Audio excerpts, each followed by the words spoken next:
Hey friends, welcome. This is Julie, and today I'm super excited to be joining the Oh So Inspired collaboration team for this upcoming term. This is my very first video here on the team, and I am just thrilled to dive in.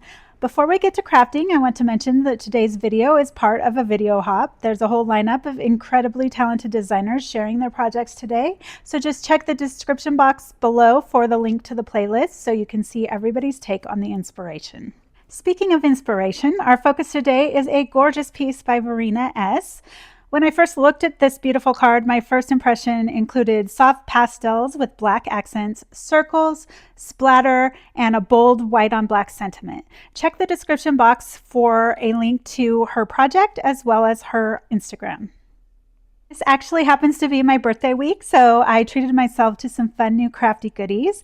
And one of my favorite new hauls is this gorgeous Chinoiserie Florals collection from My Pretty Things. It includes coordinating stamps, dies, and layering stencils. And I've already had a little play with them to prep for this card, choosing soft pinks, warm yellows, and a light green shade for the foliage. I also embossed the sentiments from the set in white on black cardstock. For the circle elements to my card, I'm bringing in this awesome overlapping circle stencil from the Rabbit Hole Designs.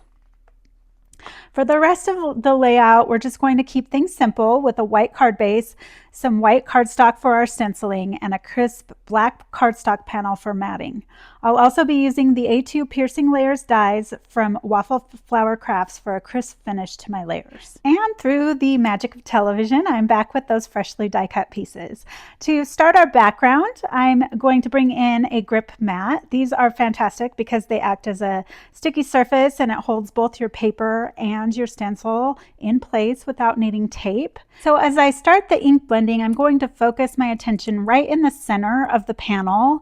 I don't want any around the white edges. I want to keep that white, but I just want to add a nice little soft focal spot that can peek out behind the florals that I've created. So for the ink, I'm using Tumbled Glass Distress ink.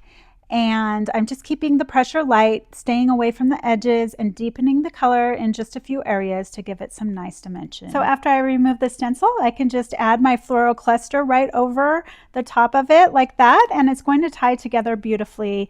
And I'll pull in a black cardstock sentiment that's been embossed in white. By the way, if you're new here to my channel and you love card making walkthroughs and crafty inspiration, I would just love it if you would take a second to hit that subscribe button and join my community.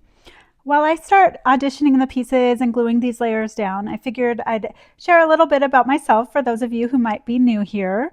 I have been stamping now for over 30 years. It started with my freshman year. My roommate drug me to a stamping party and the rest was history. I just absolutely was hooked from that first moment on. Crafting has been such a big part of my life that I actually ended up running and illustrating my own line of stamps. I ran the company Verve Stamps for 11 wonderful years, and I've also been blogging that whole time. Paper crafting is truly stitched into my daily routine.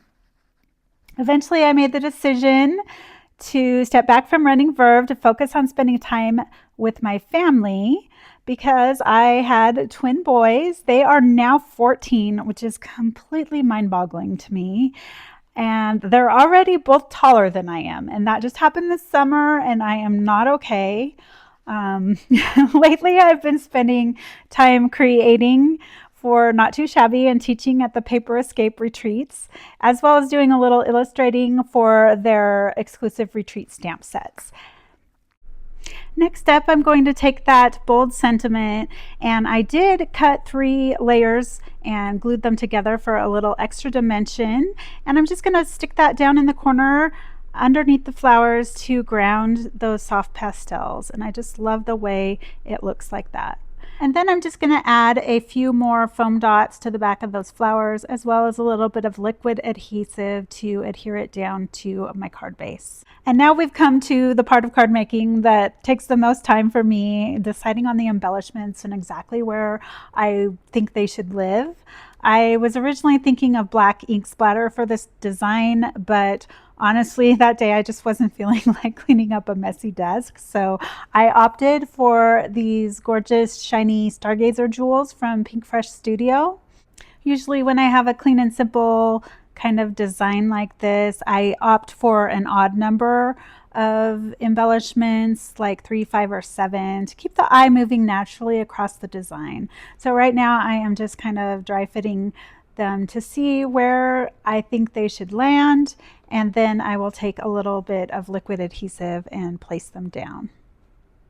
And so once I have placed all of those down with my jewel picker, this card is finished. And if you ask me, it's looking good in the neighborhood.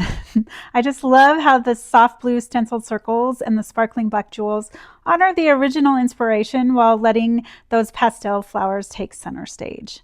Thank you all so much for spending part of your day crafting with me. Please don't forget to check out the description box below for the full Oh Inspired collaboration playlist so you can keep the hop going. If you enjoyed this video, I'd love it if you'd leave a comment letting me know your favorite part of the card.